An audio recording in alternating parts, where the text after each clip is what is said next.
Hello friends, welcome to knowledge centre. നമ്മൾ ഇന്ന് 9ാം ക്ലാസ്സിലെ ജിയോഗ്രഫിയിലെ 4ാമത്തെ ചാപ്റ്റർ ആണ് നോക്കുന്നത്. 4ാമത്തെ ചാപ്റ്റർ ആയ മാനവ വിഭവ ശേഷി രാഷ്ട്ര പുരോഗതിക്കായി എന്നുള്ള ചാപ്റ്റർ ആണ് ഇന്ന് പഠിക്കുന്നത് കേട്ടോ. ഇതിനു മുമ്പുള്ള ചാപ്റ്റേഴ്സ് ഒക്കെ നമ്മൾ കംപ്ലീറ്റ് ചെയ്തിട്ടുണ്ട്. അത് കാണാത്തവർ അത് പോയി കാണണേ. അപ്പൊ ഈ ഒരു ചാപ്റ്ററിൽ നമുക്ക് ഒരുപാട് കാര്യങ്ങളൊന്നും പഠിക്കാനുള്ളതായിട്ടില്ല. കുറച്ച് പോയിന്റ്സ് ഒക്കെ ഉണ്ട്. ചിലപ്പോൾ സ്റ്റേറ്റ്മെന്റ് ആയിട്ട് വരുമ്പോൾ നമുക്ക് കൺഫ്യൂഷൻ ഉണ്ടാക്കുന്ന പോയിന്റുകളാണ്. അതുകൊണ്ട് തന്നെ ആ പോയിന്റുകളൊക്കെ ഒന്ന് ശ്രദ്ധിച്ച് പഠിക്കട്ടോ.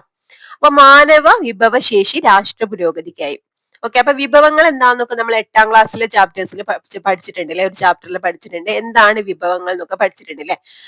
അപ്പൊ ഇവിടെ ഭൂമി അല്ലെങ്കിൽ അധ്വാനം അല്ലെങ്കിൽ തൊഴിൽ, മൂലധനം, സംരംഭകത്വം എന്നിവയാണ് ഉൽപാദന ഘടകങ്ങൾ കേട്ടോ. എന്തൊക്കെയാണ്? ഭൂമി, ഉൽപാദക ഘടകം.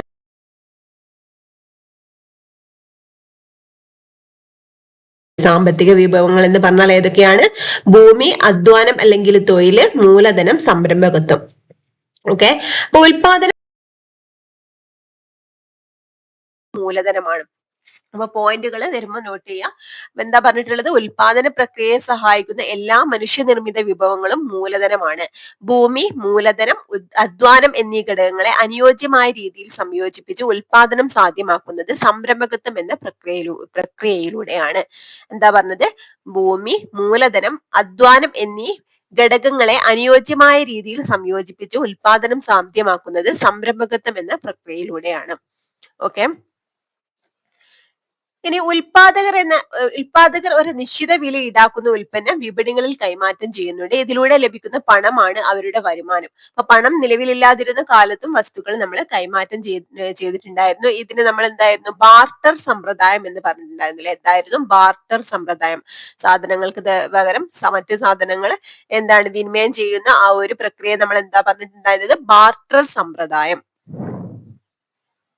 അപ്പൊ ഈ വിനിമയത്തിന്റെ ഒരു സൈക്കിൾ ഇവിടെ കൊടുത്തിട്ടുണ്ട്. ഫസ്റ്റ് ബാർട്ടർ ഉൽപ്പന്നങ്ങൾ നമുക്കറിയാം. എന്താണ്? എന്തൊക്കെയാണ്? നാളികേരം, അതുപോലെ പശു, മറ്റു പച്ചക്കറികള്, തേങ്ങ, അതുപോലെ നെല്ല്, ഇതൊക്കെ നമ്മൾ എന്തായിരുന്നു? വിഭവങ്ങളായിട്ട് കൈമാറ്റം ചെയ്തിട്ടുണ്ടായിരുന്ന വിഭവങ്ങളായിരുന്നു. പിന്നീട് സ്വർണം, പിന്നെ ലോഹ നാണയങ്ങളിലേക്ക് മാറി, പിന്നെ കടലാസു പണം, പിന്നെ പ്ലാസ്റ്റിക് കാർഡുകളിലെ ATM കാർഡുകള്, പിന്നെ ഇലക്ട്രോണിക് പണം.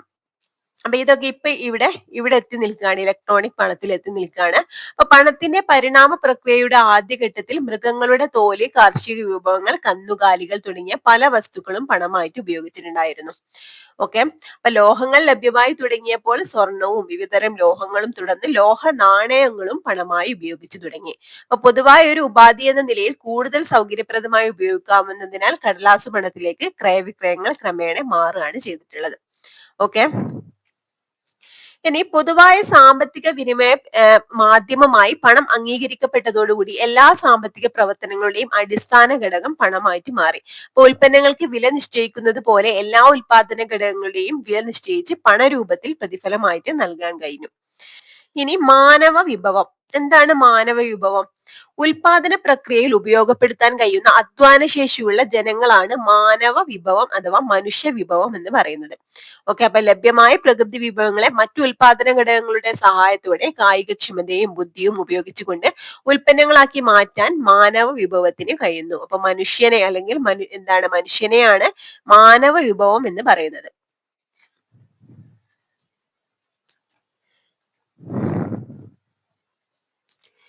ഇനി ഇവിടെ ഒരു ജനസംഖ്യാ പിരമിഡ് ഇവിടെ കൊടുത്തിട്ടുണ്ട് കേട്ടോ. ഓക്കെ, അപ്പൊ പ്രായ വിഭാഗവും അതുപോലെ ജനസംഖ്യാ ശതമാനവും കൊടുത്തിട്ടുള്ളത്. അപ്പൊ ഇവിടെ നോക്കിയാൽ നമുക്കറിയാം 80-ന് മുകളിലുള്ളത്, ഏറ്റവും കുറവ് വരുന്നത് 80-ന് മുകളിലുള്ള ആളുകളാണ് അല്ലെ.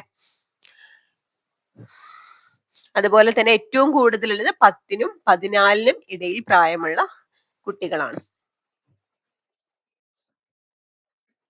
ഇനി വിവിധ പ്രായപരിധിയിൽപ്പെടുന്ന ജനങ്ങൾ ഉൾപ്പെടുന്നതാണ് രാജ്യത്തിന്റെ ജനസംഖ്യാ ഘടന എന്ന് പറയുന്നത്. എന്താണ്? വിവിധ പ്രായപരിധിയിൽ ഉൾപ്പെടുന്ന ജനങ്ങൾ ഉൾപ്പെടുന്നതാണ് രാജ്യത്തിന്റെ ജനസംഖ്യാ ഘടന. ഇന്ത്യ ഗവൺമെന്റ് 2023 ഫെബ്രുവരിയിൽ പ്രസിദ്ധീകരിച്ച periodic labour force survey PLFS കേട്ടോ. PLFS എന്താണ്? പീരിയോഡിക് ലേബർ ഫോഴ്സ് സർവേ ആണ് PLFSന്റെ ഫുൾ ഫോം കേട്ടോ. ഈ ഒരു റിപ്പോർട്ട് പ്രകാരം 15 വയസ്സിനും അതിനു മുകളിൽ പ്രായമുള്ള തൊഴിൽ ചെയ്യാൻ സന്നദ്ധതയും കഴിവുമുള്ള ജനവിഭാഗമാണ് രാജ്യത്തിന്റെ തൊഴിൽ സേന എന്ന് പറയുന്നത് കേട്ടോ. അപ്പൊ 15 വയസ്സിനും അതിനു മുകളിലും പ്രായമുള്ള തൊഴിൽ ചെയ്യാൻ സന്നദ്ധതയും കഴിവുമുള്ള ജനവിഭാഗമാണ് എന്ത്? രാജ്യത്തിന്റെ തൊഴിൽ സേന എന്ന് പറയുന്നത്. ഓക്കെ, അപ്പൊ PLFSന്റെ ഫുൾ ഫോം എന്താണ്? Periodic labour force survey. ഇനി മാനവ വിഭവം ഉൽപാദനത്തിന്റെ ചലനാത്മകത ഘടകമാണ്. ഉന്നത വിദ്യാഭ്യാസം, ഉചിതമായ പരിശീലനം, ആരോഗ്യ പരിരക്ഷ തുടങ്ങിയവ ഉറപ്പുവരുത്തുക വഴി മാനവ വിഭവശേഷിയെ കൂടുതൽ കാര്യക്ഷമമുള്ളതാക്കി മാറ്റാൻ കഴിയും. ഓക്കെ, അപ്പൊ മാനവ വിഭവം ഉൽപാദനത്തിന്റെ ചലനാത്മക ഘടകമാണ് എന്നാണ് പറയുന്നത്. ഇനി അടുത്തത് മനുഷ്യ മൂലധനം. മാനവ വിഭവങ്ങളായ നമ്മൾ ഓരോരുത്തരും വിദ്യാഭ്യാസത്തിലൂടെയും തൊഴിൽ പരിശീലനത്തിലൂടെയും മനുഷ്യ മൂലധനമായിട്ട് മാറുന്നുണ്ട്. അപ്പൊ മാനവ വിഭവശേഷിയുടെ സാമ്പത്തിക മൂല്യമാണ് മനുഷ്യ മൂലധനം. എന്താണ്? മാനവ വിഭവശേഷിയുടെ സാമ്പത്തിക മൂല്യമാണ് മനുഷ്യ മൂലധനം. അപ്പൊ മനുഷ്യ മൂലധന ശേഖരത്തിലേക്ക് കാലക്രമേണ നടത്തുന്ന കൂട്ടിച്ചേർക്കലുകളാണ് മനുഷ്യ മൂലധന രൂപീകരണം എന്ന് പറയുന്നത്. ഇനി മനുഷ്യ മൂലധന രൂപീകരണത്തെ സ്വാധീനിക്കുന്ന ഘടകങ്ങൾ നോക്കാം. എന്തൊക്കെ കാര്യങ്ങളാണ് ഇതിനെ സ്വാധീനിക്കുന്നത്? വിദ്യാഭ്യാസം, ആരോഗ്യ പരിരക്ഷ, തൊഴിൽ പരിശീലനം, കുടിയേറ്റം, വിവര ലഭ്യത, ഇതൊക്കെ എന്താണ്? മനുഷ്യ മൂലധന രൂപീകരണത്തെ സ്വാധീനിക്കുന്ന ഘടകങ്ങളാണ് കേട്ടോ. ഇവിടെ കൊടുത്തിട്ടുണ്ട്. അപ്പൊ ആദ്യം നമുക്ക് വിദ്യാഭ്യാസം നോക്കാം. എന്താണ് വിദ്യാഭ്യാസം? വിദ്യാഭ്യാസത്തിലൂടെ ഉയർന്ന ജീവിത നിലവാരം നേടുക എന്നതിലുപരി ഉന്നത മൂല്യബോധമുള്ള ഒരു സമൂഹത്തെ സൃഷ്ടിക്കുവാനും സാധിക്കുന്നുണ്ട് കേട്ടോ. അടുത്തതാണ് വിജ്ഞാന സമ്പദ് വ്യവസ്ഥ. എന്താണ് വിജ്ഞാന സമ്പദ് വ്യവസ്ഥ അല്ലെങ്കിൽ നോളജ് എക്കണോമി?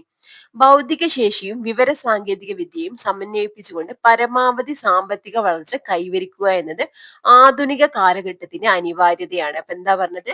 മനുഷ്യന്റെ ഭൗതിക ശേഷിയും അതുപോലെ വിവര സാങ്കേതിക വിദ്യയും ഇൻഫർമേഷൻ ടെക്നോളജിയും കൂടി സമന്വയിപ്പിച്ചുകൊണ്ട് പരമാവധി രാജ്യത്തെ സാമ്പത്തിക വളർച്ച കൈവരിക്കുക എന്നത് എന്താണ്? ആധുനിക കാലഘട്ടത്തിന്റെ അനിവാര്യതയാണ്.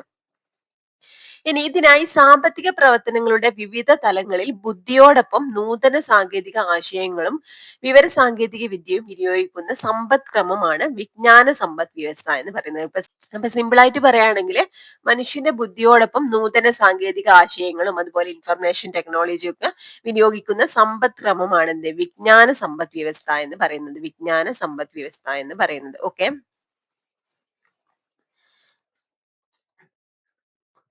ഇനി ഭൗതികതയെ ഒരു ഭൗതിക മൂലധനമാക്കി മാറ്റി ഉൽപാദനവും അതിലൂടെ ലഭ്യമാക്കുന്ന ഭൗതിക ഉൽപ്പന്നങ്ങളുടെ കൊടുക്കൽ വാങ്ങലുകളുമാണ് ഇതിലൂടെ ലക്ഷ്യമാക്കുന്നത്. ശാസ്ത്രജ്ഞർ, ഗവേഷകർ, നയരൂപീകരണ വിദഗ്ധർ, ഓഹരി നികുതി എന്നിവയെക്കുറിച്ച് വിദഗ്ധ അഭിപ്രായം നൽകുന്നവർ, സോഫ്റ്റ്വെയർ വിദഗ്ധർ എന്നിവരെല്ലാം ഈ മേഖലയെ ശക്തിപ്പെടുത്തുന്ന മനുഷ്യ വിഭവങ്ങളാണ്. ഓക്കെ, അപ്പൊ ടെക്നോളജി പാർക്ക്, ഇൻഫോ പാർക്ക് തുടങ്ങിയ സ്ഥാപനങ്ങൾ വിജ്ഞാന സമ്പദ് വ്യവസ്ഥയുടെ വളർച്ചയ്ക്ക് ആക്കം കൂട്ടുന്ന ആസ്തികളാണ്. ഇനി ഇവിടെ ഒരു ഫിഗർ കൊടുത്ത് കാണാം. വിദ്യാഭ്യാസമാണ് ഏറ്റവും ഫസ്റ്റ് കൊടുത്തിട്ടുള്ളത് അല്ലെ. ആദ്യത്തെ അടിസ്ഥാനമായിട്ടുള്ള ആവശ്യം വിദ്യാഭ്യാസം. വിദ്യാഭ്യാസം എന്താണ്? ലഭിക്കുമ്പോൾ കഴിവ് വർദ്ധിക്കുന്നു, സാങ്കേതിക പരിജ്ഞാനം, അതുപോലെ നൈപുണ്യ വികസനം, മെച്ചപ്പെട്ട തൊഴിൽ ലഭിക്കുന്നു, മെച്ചപ്പെട്ട വരുമാനം, മെച്ചപ്പെട്ട ജീവിത നിലവാരം, ഇതൊക്കെ എന്താണ്? രാജ്യ പുരോഗതിക്ക് ആവശ്യമാണെന്നാണ് പറയുന്നത്. എന്താണ് ആരോഗ്യം? ആരോഗ്യം ശാരീരികവും മാനസികവും സാമൂഹികവുമായ സുസ്ഥിതിയാണ് ആരോഗ്യം എന്ന് ലോകാരോഗ്യ സംഘടന അല്ലെങ്കിൽ WHO നിർവചിക്കുന്നുണ്ട് കേട്ടോ. അപ്പൊ ശാരീരികവും മാനസികവും സാമൂഹികവുമായ സുസ്ഥിതിയാണ് ആരോഗ്യം എന്നാണ് ലോകാരോഗ്യ സംഘടന നിർവചിക്കുന്നത്. അപ്പൊ ആരോഗ്യക്ഷമത കുറഞ്ഞ ഒരു വ്യക്തിക്ക് മതിയായ പരിഗണനയും ആരോഗ്യ പരിരക്ഷയും ലഭിക്കാത്ത പക്ഷം രാജ്യ പുരോഗതിയിൽ കാര്യക്ഷമമായി സംഭാവന നൽകാൻ സാധിക്കുകയില്ല. ഇനി ഇവിടെ ജനങ്ങളുടെ ക്ഷമതയിലും ഗുണനിലവാരത്തിലും സ്വാധീനം ചെലുത്തി മാനവ വിഭവശേഷി വികസിപ്പിക്കുന്നതിൽ അടിസ്ഥാനപരമായ പങ്കുവഹിക്കുന്ന പ്രധാന ഘടകമാണ് ആരോഗ്യ പരിപാലനം.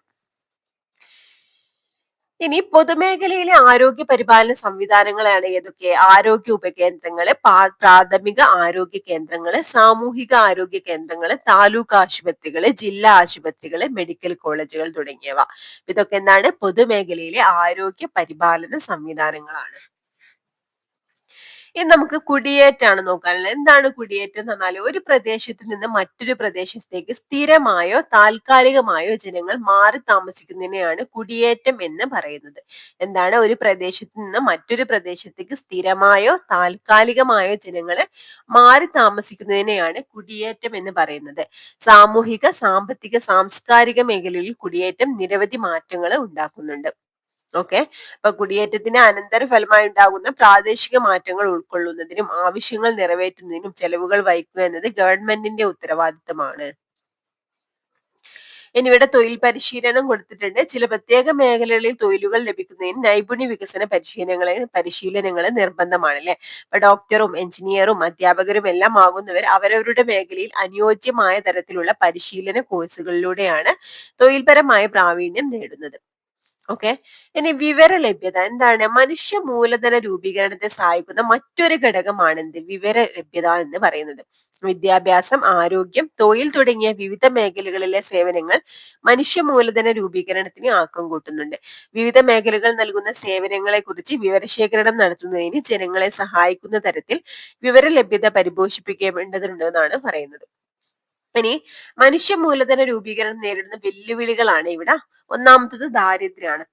അടിസ്ഥാന ആവശ്യങ്ങൾ പോലും നിറവേറ്റാൻ കഴിയാത്ത അവസ്ഥയെയാണ് ദാരിദ്ര്യം എന്ന് പറയുന്നത് കേട്ടോ. അപ്പം മനുഷ്യ മൂലധന രൂപീകരണം നേരിടുന്ന ഏറ്റവും വലിയ വെല്ലുവിളിയാണ് ദാരിദ്ര്യം. അപ്പൊ കുറഞ്ഞ വരുമാനമാണ് മനുഷ്യനെ ദാരിദ്ര്യത്തിലേക്ക് തള്ളിവിടുന്നത്. കുറഞ്ഞ വരുമാനം കാരണം മനുഷ്യന് വിദ്യാഭ്യാസം, ആരോഗ്യം തുടങ്ങിയ അടിസ്ഥാന ആവശ്യങ്ങൾ പോലും നിറവേറ്റാൻ കഴിയാതെ വരികയും അത് കൂടുതൽ ദാരിദ്ര്യത്തിലേക്ക് കൊണ്ടെത്തിക്കുകയും ചെയ്യുന്നു. ഇതെന്താണ്? മനുഷ്യ മൂലധന രൂപീകരണം നേരിടുന്ന വെല്ലുവിളികളാണ്. ഇനി ഇവിടെ എന്താണ് ഒരു ഫിഗർ കൊടുത്തിട്ടുള്ളത്? ഭക്ഷ്യ ദൗർബല്യം, പോഷകാഹാരക്കുറവ്, വിദ്യാഭ്യാസ പ്രാപ്യതയില്ലായ്മ, നിരന്തരമായ അസുഖങ്ങൾ. ഇതൊക്കെ എന്തിലേക്കാണ് നയിക്കുന്നത്? ഉയർന്ന ശിശുമരണ നിരക്കിലേക്കും കുറഞ്ഞ ആയുർദൈർഘ്യത്തിലേക്കും ആശ്രിതരുടെ എണ്ണത്തിലുള്ള വർധനവിലേക്കുമാണ് നയിക്കുന്നത്.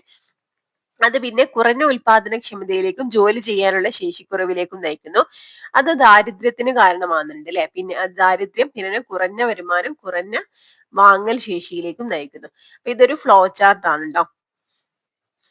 അപ്പൊ മതിയായ വിദ്യാഭ്യാസവും ആരോഗ്യ സുരക്ഷയും നേടുന്നതിന് ദാരിദ്ര്യം വിഘാതമായി നിൽക്കുന്നു. ജനങ്ങളെ ദാരിദ്ര്യത്തിന്റെ പിടിയിൽ നിന്ന് മുക്തരാക്കുന്നതിന് വേണ്ടി കേന്ദ്ര സംസ്ഥാന സർക്കാരുകൾ വിവിധ പദ്ധതികളും നയങ്ങളും നിയമങ്ങളും കാലാനുസൃതമായിട്ട് ആവിഷ്കരിച്ച് നടപ്പിലാക്കി വരുന്നുണ്ട്.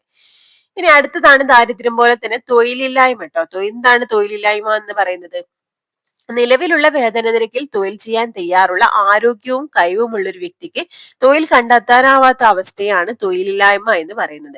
അപ്പൊ വിദ്യാഭ്യാസത്തിനും നൈപുണിക്കും യോജിക്കുന്ന തരത്തിൽ തൊഴിലവസരങ്ങൾ ലഭിക്കാതെ വരുന്നത് മാനവ വിഭവശേഷിയെ പരമാവധി പ്രയോജനപ്പെടുത്തുന്നതിന് തടസ്സം സൃഷ്ടിക്കുന്നുണ്ട്. ഇനി രാജ്യത്ത് പലതരത്തിലുള്ള തൊഴിലില്ലായ്മയും നിലനിൽക്കുന്നുണ്ട്. ഏതൊക്കെയാണ്? പ്രകടമായ തൊഴിലില്ലായ്മ അല്ലെങ്കിൽ ഓപ്പൺ അൺഎംപ്ലോയ്മെന്റ്. എന്താണ്? തൊഴിൽ ചെയ്യാൻ സന്നദ്ധമായിട്ടും തൊഴിലില്ലാത്ത അവസ്ഥയെയാണ് പ്രകടമായ തൊഴിലില്ലായ്മ എന്ന് പറയുന്നത് കേട്ടോ. എന്താണ്? തൊഴിൽ ചെയ്യാൻ സന്നദ്ധമായിട്ടും തൊഴിലില്ലാത്ത അവസ്ഥയാണ്. അടുത്തത് ഘടനാപരമായ തൊഴിലില്ലായ്മ അല്ലെങ്കിൽ സ്ട്രക്ചറൽ അൺഎംപ്ലോയ്മെന്റ്. എന്താണിത്? നൂതന സാങ്കേതിക വിദ്യയുടെ പ്രയോഗം മൂലം തൊഴിൽ നഷ്ടമാകുന്ന അവസ്ഥ കേട്ടോ. ഇൻഫർമേഷൻ ടെക്നോളജിയുടെ ഒക്കെ എന്താണ് കടന്നുവരവോടെ തൊഴിൽ നഷ്ടമാവുന്ന അവസ്ഥ. ഇപ്പൊ AI ഒക്കെ വന്നിട്ടില്ലേ, അതൊക്കെ എന്താണ് ഒരുപാട് മേഖലകളിൽ ഒരുപാട് ആളുകളുടെ തൊഴിൽ നഷ്ടമാവാനുള്ള സാധ്യത ഉണ്ട് അല്ലെ.